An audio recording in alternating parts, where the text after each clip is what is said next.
जय श्रीमन नारायण। ए पर जे टिप्पणी हम करे जा रहल बा रामानुजदास श्रीमान गट्टू वेणुगोपाल स्वामी जी के द्वारा दिहल गयल बा। अध्याय 5 कर्म संन्यास योग श्लोक 4। सांख्ययोगौ पृथग्बालाः प्रवदन्ति न पंडिताः एकमप्यास्थितः सम्यक् उभयोः विन्दते फलम्। ओम।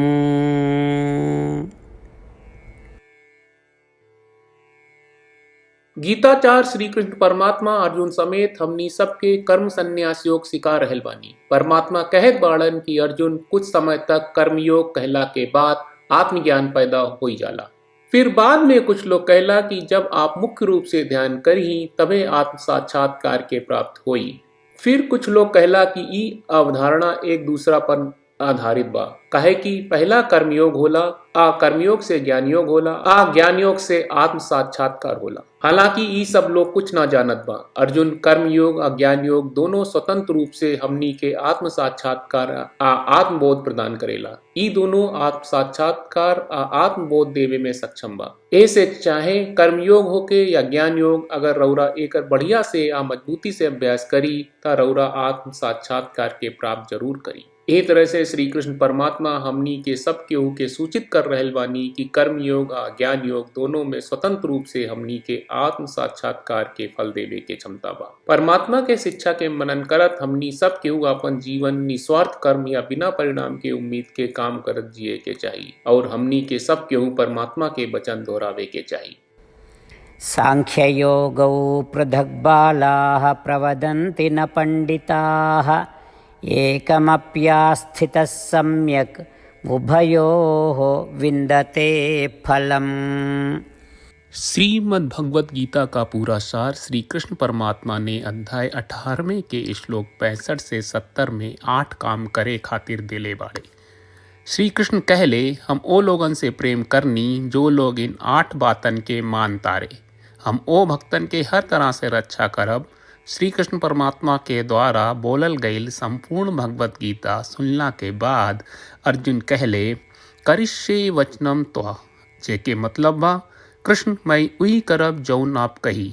यही कारण बा श्री कृष्ण अर्जुन के हर तरह के सफलता आ विजय प्रदान करेले। आई परमात्मा के आपन व्रत देई कि हमनी के ये 8 गौ कर्म के पालन करी जा। ई वचन परमात्मा के देवे से बड़न कौनो पूजा तपस्या यज्ञ नहीं। हम 8 प्रण कहब जौन हमनी के करे के चाहिए। आप सब कृपया इन्हन के आपन दिमाग और दिल में सोची।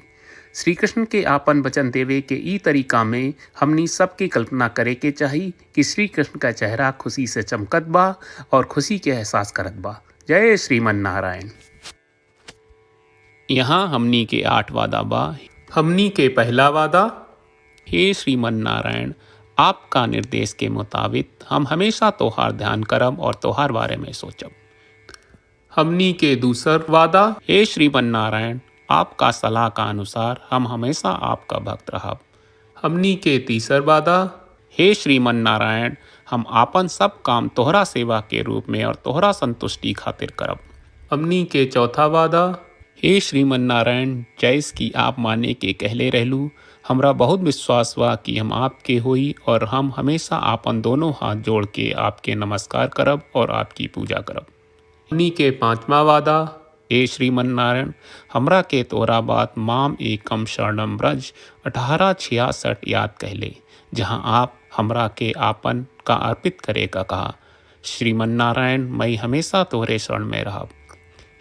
हमनी के छठवां वादा, हे श्रीमन नारायण, हमरा के तोहरा बात माँ सुचहा 1866 याद कहले कि आप हमनी के शोक ना करे का आश्वासन दे रहे बड़े, हम अब और शोक ना करब।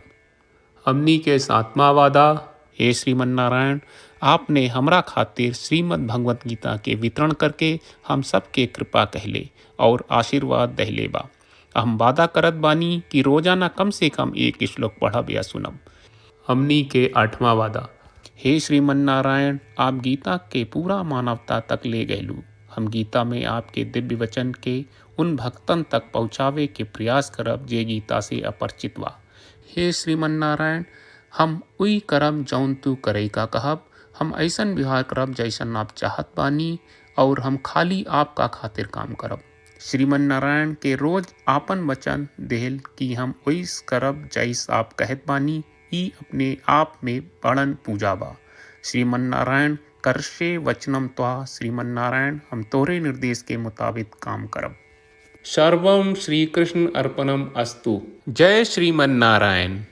सांख्ययोगौ पृथग्बालाः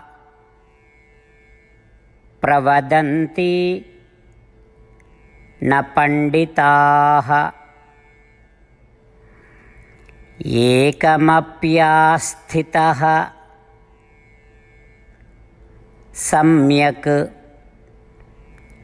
उभयोः विन्दते फलम्। ओम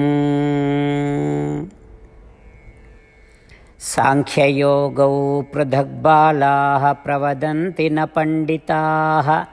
एकमप्यास्थितः सम्यक् उभयोः विन्दते फलम्। श्रीमन्नारायण, करिष्ये वचनं तव। सर्वं श्रीकृष्णार्पणमस्तु। जय श्रीमन्नारायण।